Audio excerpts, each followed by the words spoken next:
Hello everyone, welcome to Techavro. Today in this video, I'm gonna show you how to find hidden apps in your Android phone. Before starting the video, please subscribe to Techavro. So, let's get started. For this, you have to open your settings.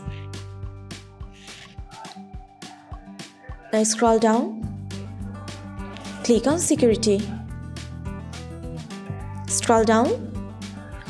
Press on Privacy and App Encryption. Enter your password. Press on App Hiding. Here you can see the option of View Hidden Apps.